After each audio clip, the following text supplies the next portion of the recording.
Thanks for tuning into my new show, Get U.S. Market Ready with Italian Wine People. I'm Steve Raye, author of the book, How to Get U.S. Market Ready. And in my previous podcast, I shared some of the lessons I've learned from 30 years in the wine and spirits business, helping brands enter and grow in the U.S. market. This series will be dedicated to the personalities who have been working in the Italian wine sector in the U.S., their experiences, challenges, and personal stories. I'll uncover the roads that they walked, shedding light on current trends, business strategies, and their unique brands. So, thanks for listening in, and let's get to the interview. Hi, this is Steve Raye, and welcome to this week's edition of Get U.S. Market Ready with Italian Wine People. This week, I'm pleased to have as my guest somebody who's not from Italy. They're actually from Romania, but I think you'll see the connection in a little bit. Sergiu Briceag. Sergio, welcome. Thank you for having me, Steve, and hello to everybody. So you may be wondering why I'm talking to somebody in Romania. Well, the background on this is I had a database that I had created called Importer Connect, actually trademarked. And it was a labor of love, but it was not very accurate. And I came upon this site called BestWineImporters and found that they had done a much better job of that. And beyond just importers in the US, they had a database on global importers. And that was the question I was getting from many of the producers, if not most of the producers I was working with. Can you help me find an importer? So we connected and had good conversations. And then it turned out I got invited to give a presentation in Romania. They're in Romania. They're in Oradea, which is in the far west of the country, kind of northwest of where Vlad the Impaler's castle is. And I went for a visit, and we learned a lot about each other's business, and we've been helping each other ever since. So, Sergio, why don't you give us a background on, start off with what the company is doing now relative to helping brands who want to export to other markets, and then give us a history of how it developed. Of course. Well, for the last 15 years, we've been helping wine producers from all over the world to find reliable importers and distributors and basically get in touch with them via various marketing channels. The we being, let me interrupt here, the we being bestwineimporters.com. Yeah, exactly. The first Best Wine Importers database basically was launched, as I said, 15 years ago in 2005. It was a time when wineries were becoming increasingly interested in expanding their exports, especially after the massive growth of the Asian market. And there were very few reliable databases which provided context for worldwide importers. A lot of people had old Excel files with emails and names collected from expos and stuff like this, but after 1 or 2 years, the data was no longer usable because people kept changing their jobs, phone numbers. So it was a nightmare to keep this database updated, to have someone in your marketing team constantly checking for contacts. So we managed to create a database with some people who were back then working in various data analysis fields. And we started with a smaller database, maybe 5,000 companies. And the website, the database was a modified Excel file that we kept updating every few months. And things started moving amazingly well. We started with some smaller wineries, mainly from Italy, Spain, France. And over the years, the product became very popular, and we started seeing some big names too. For example, some of our Italian clients are Gruppo Caviro, Marchesi Antinori, Zonin, Cavit, Gruppo Lunelli. So a lot of the big names now also use our database as part of their marketing strategy. Because let's be honest, every business which relies on a sales team will need a list of potential customers. So the more targeted and focused this list, the better. And creating such a list can take a very long time and a lot of resources. You have to get someone in your company to do this for a number of hours each day when he is probably more focused on selling, and he should contact people and try to present the product, not creating databases. Most of our clients saw value of instantly having access to something like this, which is updated, it's ready to use. You can give it to the sales team and they can start contacting people. So yes, the majority of our clients are happy to have us as a partner. And I would. There are a number of scenarios where they use the database. So beyond the database, one of the things that you've done is enhance it with a bunch of tools and resources. Can you talk about some of those things? Yes, initially the ingredients of the database were the name of the company, its email, its website, and contact person for it. But now we've added a very advanced search engine. For example, people can search for importers of a specific brand, of a specific wine variety. They can see which importers work with which other companies. There are a number of filters which also allow people to target markets. And these can be very useful if a winery, for example, is looking to create a market analysis. For example, they want to see, okay, we want to find someone in Eastern Europe. Which country would be best? Romania, Poland, I know Bulgaria. So they can go to the database, check out each of these countries and see the number of importers, their strength. We also have financial data for some of the companies, which can be very useful to see the top importers based, and you can filter this based on their revenue and the number of employees. I want to jump in here and make a point as I counsel my clients. Having a contact name, especially if it's the right one, is absolutely wonderful. It's necessary, but it is not sufficient. That before you cold call somebody and just say, "Hey, I've got a product. Are you interested in importing it?" is to do a little homework on that person and that company, which is relatively easy to do with Google and LinkedIn and all kinds of tools like that. Find something out about them and present yourself as a solution, a business solution to their problem. Maybe you see in their portfolio they don't have um, a product from your particular region or the varietal or the style of wine or whether you're biodynamic, whatever it happens to be, so that you can find some opportunities to present yourself as a business solution to their needs as opposed to just another product. And so I look at a tool like Best Wine Importers as a really great place to start, but that'll only get you to a cold call. You've got to move yourself to a warm call. So make sure you go to LinkedIn, check these people out. Who else works there? Any connections that you have? What is their area of specialization? Check out their top people. Have they given any speeches that have been published? Have they attended any conferences or something? You'll have a much better insight as to what's going on and a way to introduce yourself to these people and turn a cold call into a warm call.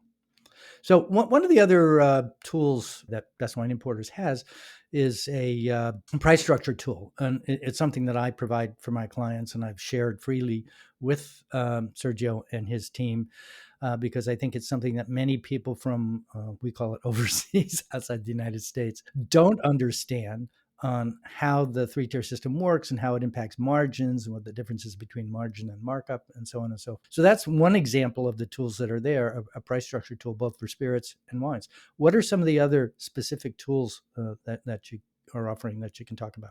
Yeah, the price structure tool was very important because, like you say, many people have this idea that, okay, we have to get to the US market.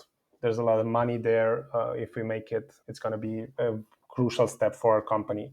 But from this idea to actually implementing it and finding an importer is extremely difficult because maybe you can do this in Europe or maybe even in Asia, but in the US, because of the free tier system and the state structure, things get a lot of far more complicated.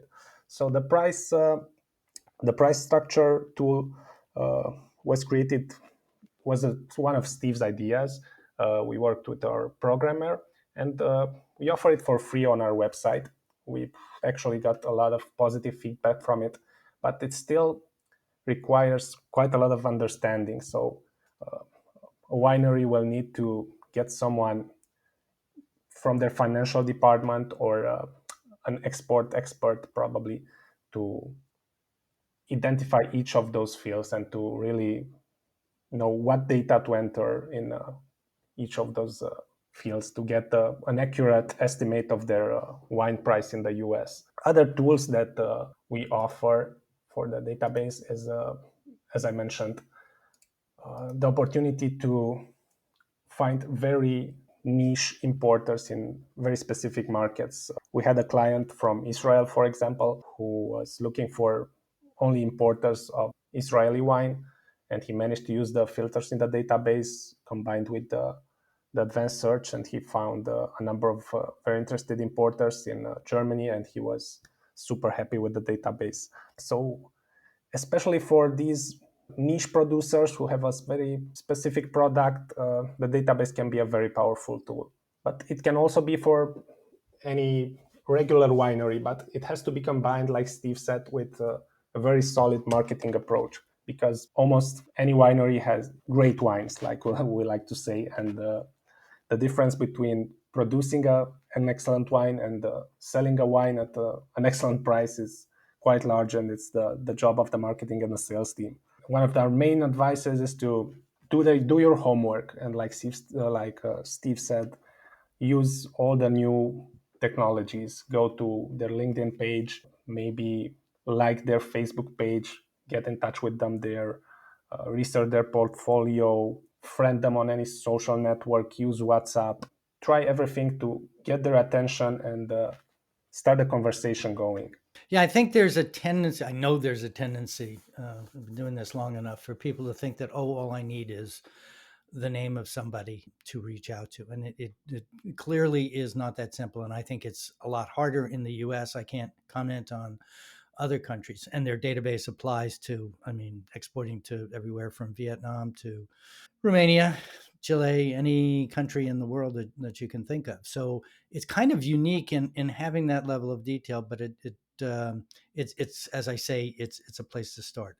And one of the other tools that I would recommend for suppliers, and again, this goes for wines as well as spirits, is use the tools that Best Wine Importers has, certainly the price structure tool, but also on my website, bevologyinc.com, on the blog, or I'm sorry, on videos, I post a whole bunch of webinars and seminars that I've given, including the one that I gave in Romania, by the way, on understanding how the U.S. market works.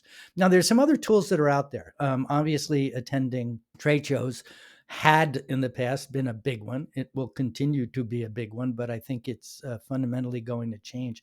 Can you talk about how somebody can use your database in regard to having plans to attend VinItaly or Provine or Vinexpo? Yeah, we see a lot of movement and activity in the period of the year when the main trade shows are scheduled. For example, ProWine in February and Vinitaly. A lot of companies invest huge sums of money to get a nice stand, to ship their wines there. But the main objective is to get importers and get new people at the stand and set up tastings, try to improve your business. So most importers will schedule a few campaigns and invite the importers and distributors at their stands. This honestly is not always gonna end up as planned, because a lot of importers who we met at trade shows said that they mostly use the time at an expo to consolidate their current contacts. So they meet importers they're already working with, and distributors. They try to maybe expand the portfolio of wines to show them what they've been doing during the last year, present them some new wines. So it's not so much about getting new people as to consolidate the relationships and try to upsell. Yeah, I think what we're seeing is certainly at Vinitaly and also at Provine, they've integrated a bunch of tools that allow you to identify and create a schedule and initiate conversations with people and then organize them. And of course, at Italy itself, that's really important because it's like walking around an entire city. To get from one end to the other can take you like 45 minutes. But the point being, I've said that it's, I think the role of a trade show these days is not to initiate a conversation, but rather to consummate a relationship. So you should be doing as much as you can off. Well, you talk about it. Go ahead. It's exactly like you mentioned.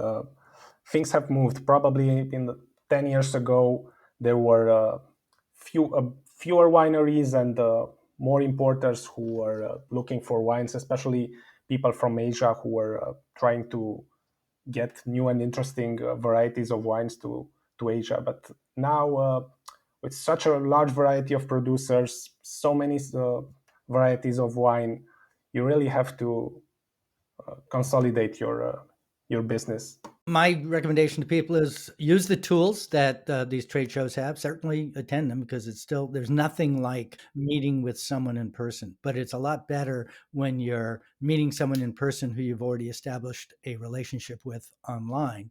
Again, the idea of consummating that relationship.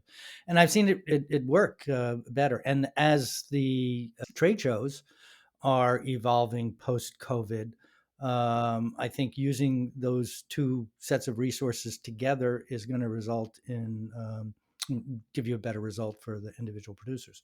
The other thing, you have a comment on, let's talk about American importers and distributors attending these trade shows and in general, and then more specifically, do you find them using your database? So not just the wineries themselves who are searching for them, but importers and distributors who may be looking for things on their own. How would they use the site? One aspect about creating the database is that not only our team adds new companies, and we also allow importers and distributors to be added to the database. They can easily contact us on the website or write us an email, and we get a lot of feedback actually. And we get importers who say, "Okay, I'm really looking now for some new wine varieties. I would like to be added to the database. What will happen next?" So what will happen? We add the company, add the contact details, the contact person, and quite soon the wineries will start contacting the specific importer and show them their offers, their new. They send new announcements and they try to set up meetings at expos, for example. So we have importers and distributors from the US who are doing this. We have importers and distributors from Australia. An interesting fact about Australia and pro wine, we've met some of our clients from Australia during our last visit of pro wine, and very, very few Australian wineries were using similar databases. A lot of them had a really old system with printed Excel sheets with the names of importers or distributors, and they were super excited to know that there's an online system like this based in the cloud, which is constantly updated. Yeah, I imagine that's got to be real important now when basically the China market has collapsed for the Australians and they're refocusing their efforts. We see a lot of activity from Wine Australia on the US market. And these tools become really, really important. Okay, so we've kind of talked about a bunch of things here. Can you boil it down to what the big takeaway is of somebody was listening to this thing? What are the three things they can walk away with and put to use immediately? The most important thing that we try to tell our clients is don't rely on shortcuts. Do your homework and it will pay off. So you also focus on this in your book, Steve, how to get US market ready. And it was amazing. Thank you for offering us this during your last visit. Producers should dedicate time and research each lead and try to get the maximum potential out of it. Try to see where their headquarters is located, in which area they operate. Try to see their size, their financial strength, their focus. Try to see what their portfolio includes now and what's missing.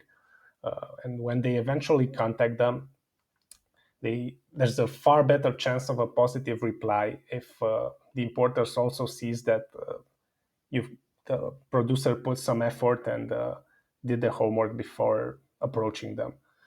If the producer allocated some time and effort to get a meeting, the importer might as well try to do the same thing. And it's far better than just sending out generic emails.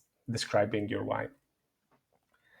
The second advice would be to work with a good marketing team and to identify your niche. As I said before, almost everybody has great wines, but in a sector with fierce competition, solid, innovative, and well implemented branding and marketing strategy can get you far better results. If the producer doesn't work with a marketing expert, we advise wineries to use our platform to and take time to create good emails, make them different. Always think in terms of what the importers has to gain if he decides to work with that winery. Basically, what's in it for him. After the first contact, always follow up and try to see if you can get some feedback. Try to turn a cold call into a warm call, like you said. Test new things each time. Try to improve the things that work less time and change the ones that didn't get you results. Try to come up with new ideas. In a world where marketing has become essential and you have to constantly be in tune with the latest trends, be active on almost all the new social media channels. Importers also watch these things, and there's a lot of importers that work with wineries that are super popular on social media. Also, many winemakers, especially the more traditional ones, think that using 90% of the resources to make an excellent wine and 10% of their resources for marketing will be enough. But this is a very big mistake. And the third advice, this is also a very important one, is to set realistic expectations. A thing that we see with our clients who start using the platform is that many of them just email campaign, and then they might complain that they didn't get orders from it yet. Let's be clear, you're not going to get amazing results with minimal efforts. If you're going to send out a mass email and expect orders and a few containers, for example, that's not going to happen. What you want is to get the first meeting. You have to move then to another meeting and discuss your particular need or interest in more detail. You've moved what's just a contact into the realm of prospect. Okay, so the next step would be to turn a suspect into a prospect, and that's what we mean by setting up a next meeting. That's an achievable objective, and getting an order quickly is not so much. I want to just add, reinforce that point that a lot of people think, oh, I can send out a mass email, as you said, and expect something to happen. Don't confuse action with results. And the end result may be a container order, but there are many steps in between. And in the case of your first outreach to prospective importers or distributors, the goal or the objective is to get the next conversation. So if you can start the relationship and set up an agreement to have another conversation and provide XYZ information, all of a sudden you are took a giant leap towards getting the results, the ultimate results you want. But the key is get the next meeting. Focus on what you're trying to do right now, and that is to get the next meeting. Rarely is that going to happen with a mass email. The second thing I would add to yours is it's not about the product. It's all about the business solution that you are bringing to the prospective importer and or distributor.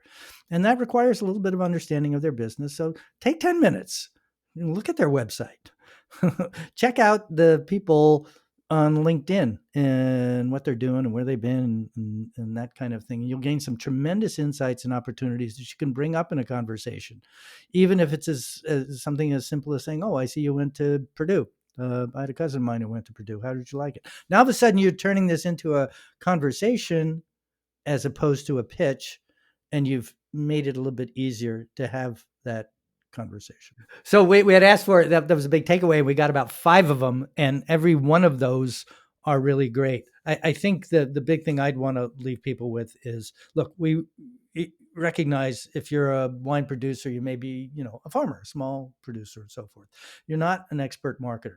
Well, with the tools available today, you don't need to be. I think, but if you focus on the needs and interests of the people you're trying to talk to and be yourself, it's all about authenticity. Don't try and be something you're not. And if what you're all about is passionate about the soil and the land and the history of the place, then that's what you've got to sell. Turn that into some reason why it's of value.